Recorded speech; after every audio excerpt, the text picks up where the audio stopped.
जय हिंद विद्यार्थियों, क्या हाल चाल? सब बढ़िया। चलते हैं आज की बेहतरीन सी क्लास की ओर। क्योंकि पिछली क्लास में मैंने महत्वपूर्ण तरीके से आपको इतिहास के बारे में प्रमुख जानकारी देने का कार्य किया था, जो कि आपके एग्जाम के लिए तथा आपके जीवन के लिए अति महत्वपूर्ण होने का कार्य करता है। याद रखें, यदि आप 2023 के अंतिम में एक बेहतरीन सी जॉब पाना चाहते हैं तो सीधा जुड़ जाना है फ्यूचर अकेडमी XYZ से, क्योंकि ये एक ऐसा प्लेटफॉर्म है जो कि आपको बेस्ट कंटेंट, बेस्ट मटेरियल और बेस्ट टीम के साथ प्रोवाइड कराने का कार्य करता है। फोकस के साथ अपने गोल को सेट करें और बिल्कुल इतनी बेहतरीन तरीके से सोचें कि नहीं, इस टारगेट को मुझे कैच करना है। जीवन में कभी भी अगर आपके जीवन में कोई टारगेट नहीं रहेगा ना, तो आपका जो जीवन होगा वो दिशाहीन हो जाएगा। अपने जीवन को कहीं ना कहीं एक दिशा दें, जिससे कि कहीं ना कहीं आप जीवन में बहुत अच्छा मुकाम हासिल करने का कार्य कर सकें। ठीक है, तो चलते हैं। आज की बहुत गजब की, बहुत जानदार सी, बहुत शानदार सी क्लास होगी। और आपको तो पता ही है कि मेरी जो हिस्ट्री की क्लास हो, चाहे बायोलॉजी की क्लास हो, आपका तो मन यूं ही लग जाता है। और यूं ही इतिहास को, चाहे बायोलॉजी हो, कोई सा भी सब्जेक्ट हो, यूं ही याद करा दिया जाता है। भाई ये जो है ना, आप लोगों को समझ कर ये जो कंटेंट बनाया जाता है कि आखिर आपको कहाँ पर क्या चीज़ की कमी दिख रही है, उस हिसाब से इस कंटेंट को बनाया जाता है। चलो चलते हैं तो फिर।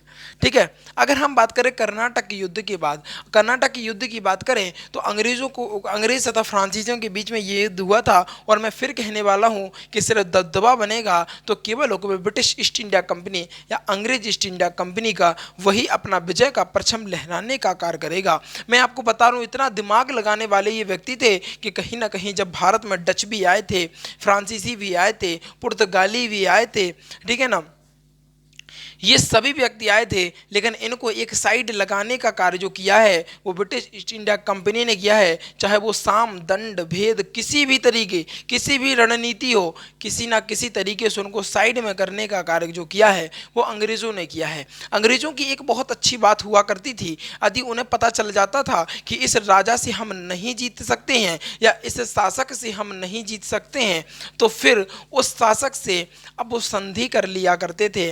आपने विभिन्न प्रकार की जितनी भी संधि देखी होंगी कि ये संधि, फिर ये संधि, ये संधि, उनको भी हम पढ़ेंगे। एग्जामिनर कहीं ना कहीं वहाँ से भी क्वेश्चन पूछने का कार्य करता है और यहाँ पर आपको वो भी बता दिया जाएगा। ठीक है, तो जब जो अंग्रेज हुआ करते थे ना, जब उन्हें लगता था, इस बात को एहसास होता था कि अब शायद हम इस शासक से या इस राजा से हम नहीं जीत सकते हैं, तो सीधा का सीधा उनसे संधि कर लिया करता, संधि कर लिए करते थे। अब पुर्तगालियों को भी पिछली बार हमने बताया था, इन्हें ब्लू वाटर पॉलिसी लगा दी कि भैया देखो, ब्लू वाटर पॉलिसी के तहत अपन लोग आराम से व्यापार करेंगे, ना आपको हमसे दिक्कत, ना हमको आपसे दिक्कत। लेकिन ये कहीं ना कहीं दिमाग, अपना जो गेम था वो दूसरा ही खेलने वाले थे और इस प्रकार का दिमाग लगाने वाले थे, सबको एक तरफ करेंगे और दबदबा बनाएंगे केवल केवल ब्रिटिश ईस्ट इंडिया कंपनी, और भारत किस प्रकार गुलाम होगी आप देखते रह जाएंगे। और आप महसूस हो जाएगा आपको कि वाकई में भारत क्या इतनी आसानी से गुलाम बनाया जा सकता था। भाई इनकी नीतियां ही ऐसी थी। आगे बात करें तो कर्नाटक का जो युद्ध है वो कहीं ना कहीं यहाँ से फ्रांसीसियों का सफाया होने का कार्य हो रहा होगा। देखो किस प्रकार फ्रांसीसियों का अब सफाया प्रारंभ हो गया है, किस प्रकार उनका सफाया होगा आप खुद देखिएगा यहाँ पर। अगर हम बात करें कर्नाटक में, तो कर्नाटक में ये पहला युद्ध है, फिर दूसरा भी है। तो अगर हम बात करें कर्नाटक के पहले युद्ध की, तो 1714 या 1748 ईस्वी में होने का कार्य किया था। और ये कोई 1700 की बात है, 1700 की समथिंग की बात है ना। कोई ज़्यादा वाली समय वाली बात नहीं है कि ईसा पूर्व आ गए, ईसा मसीह के जन्म के पहले आ गए, ऐसा कुछ नहीं है। कुछ ज़्यादा पुरानी बात नहीं है। 1700, 1800, 1900, फिर 20 और 2023 चल रही है अभी। ठीक है ना।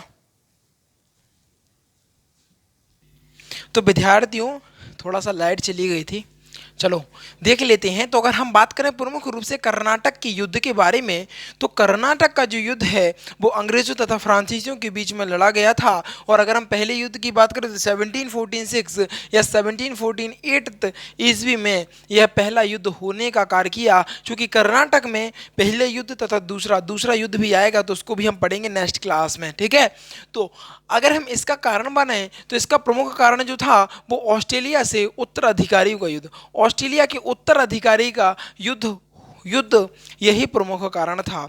ये ऑस्ट्रेलिया के उत्तराधिकारी का युद्ध उत्तराधिकारी के लिए युद्ध यही प्रमुख कारण होने का कार्य कर रहे थे। अगर हम प्रमुख रूप से बात करें, ये युद्ध ऑस्ट्रेलिया को हड़पने या इस पर शासन करने के लिए अंग्रेज और फ्रांसीसियों के बीच में हुआ था। ऑस्ट्रेलिया को हड़पा जा रहा था क्योंकि उसका भी उत्तराधिकारी सही रूप से नियुक्त नहीं किया गया था। अगर हम प्रमुख रूप से बात करें उस समय की, तो ये युद्ध ऑस्ट्रेलिया को हड़पने की फुल प्रूफ रणनीति के तहत लड़ा गया था। इस युद्ध में आपको बात करें, ऑस्ट्रेलिया को हड़पने की पूरी तैयारी अंग्रेज तथा फ्रांसीसियों के बीच में बढ़िया ताबड़तोड़ तरीके से हो रही थी। अगर हम बात करें युद्ध के समापन की, तो हमने आपको पहले ही बता दिया था कि जितने भी युद्ध होंगे, अंग्रेज बहुत दिमागदार व्यक्ति हुआ करते थे, इतना दिमाग लगाया करते थे, जिस व्यक्ति से बात नहीं बनती थी तो सीधा सीधा उसे संधि कर लिया करते थे। हमारे यहाँ एक कहावत है, हमारे सर वगैरह कहते हैं, हम लोग कहते थे अपने टाइम पे कि भैया देखो, ऐसी बाणी बोलिए कि तुरंत ही झगड़ा हुए। जो क्या बोलते हैं, छपरी टाइप के लोग होते हैं ना, छपरी वाले, उन्हीं के लिए ऐसी वाणी बोलिए कि तुरंत ही झगड़ा होए, और ऐसे से ना बोलिए जो तुमसे तगड़ा होए। यानी उससे मत उझलना, उलझना, जो तुमसे तगड़ा होए। बस सेम कंडीशन यहाँ पर, अंग्रेज उससे उलझते ही नहीं थे जो उनसे तगड़ा हुआ करता था। उन्हें पता था अगर हम इस युद्ध को हार जाएंगे तो कहीं ना कहीं हमारा जो दबदबा है वो कम होने का कार्य करेगा। अंग्रेज बहुत दिमाग लगा रहे थे, बहुत दिमाग लगा रहे थे। तो क्या करते थे, जब भी उनसे शक्तिशाली चीज बात हुई तो कहीं ना कहीं वो संधि कर लेते थे। तो आपको प्रमुख रूप से बात करें युद्ध के समापन में, तो एक संधि के साथ हुई। अब एग्जामिनर पूछता है कि बताओ, इस संधि का नाम है एक्सला सापल की संधि। एक्सला सापल की संधि को इसको कहा जाता है। अब एग्जामिनर आपसे इस प्रकार क्वेश्चन करेगा कि बताओ, कर्नाटक का युद्ध है वो किस संधि के तहत समाप्त हुआ। तो बहुत महत्वपूर्ण ये क्वेश्चन यहाँ पर बनने का कार्य करता है, और एग्जामिनर बेहतरीन तरीके से, बड़े महत्वपूर्ण तरीके से आपसे पूछेगा। वो उसका जो आंसर होगा, एक्सला सापल की संधि इसको कहा जाता है। अगर हम इसके परिणाम की बात करें तो याद रखना, अगर युद्ध होगा तो परिणाम केवल एक शासक को नहीं, जिन दोनों के बीच में युद्ध हुआ है, दोनों को उसके परिणाम भोगने पड़ेंगे। भले उसकी जीत हो या फिर हार हो, हार वाले को कुछ ज़्यादा ही परिणाम भोगना पड़ता है, परंतु ऐसा नहीं है कि जो जीत गया उसको परिणाम नहीं भोगना है। ऐसा नहीं होता है कि जब लड़ाइयाँ होती हैं तो ऐसे दोनों के सैनिक मरते हैं, दोनों के सैनिकों का बलिदान होता है। ऐसा नहीं अकेला सिर्फ एक ही बच रहा और आप तुम बढ़िया चकाचक, ऐसा नहीं है ना। तो परिणाम की अगर हम बात करें तो अंग्रेजों ने फ्रांसीसियों के जहाज पर कब्जा कर लिया था। अंग्रेजों ने क्या किया, फ्रांसीसियों के जहाज पर कब्जा कर लिया। अब फ्रांसीसी बड़े अकड़ गए, कह रहे अच्छा तुमने हमारे जहाज पे कब्जा किया, तुम्हें हम देख लेंगे। कहने लगे कि भैया हम तुम्हें देख लेंगे। और फ्रांसीसियों ने भी क्या किया, फ्रांसीसियों ने मद्रास पर कब्जा कर लिया। अब दोनों पार्टियां ताबड़तोड़ तरीके से क्या चल रहा है, युद्ध चल रहा है। अंग्रेजों ने एक तरफ जहां पर फ्रांसीसियों के जहाज को हड़पने का या कब्जा करने का कार्य किया, वहीं पर फ्रांसीसियों ने भी मद्रास को हड़पने या कब्जा करने का कार्य कर लिया। और कर्नाटक के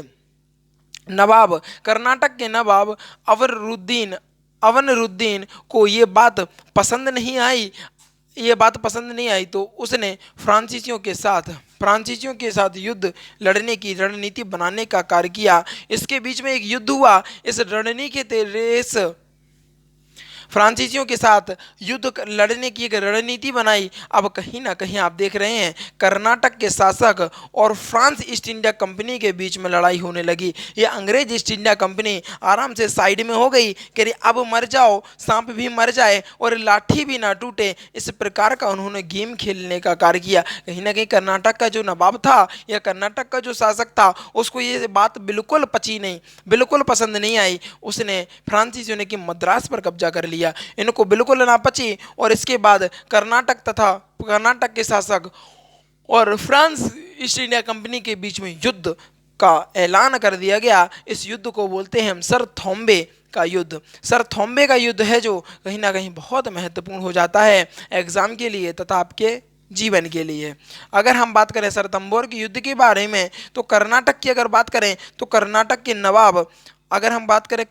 नवाब अलवरुद्दीन यहाँ से नेतृत्व कर रहे थे। इनके सेनापति महफूज खान थे। इनकी जो सेना थी वो कहीं ना कहीं 10,000 बड़ी सेना के साथ इन्होंने लड़ने का कार्य किया। इसके बाद यहाँ से फ्रांस ईस्ट इंडिया कंपनी से डुप्ले लड़ रहे थे। इसके बाद इनके जो सेनापति थे उसका नाम था थेराडाइज।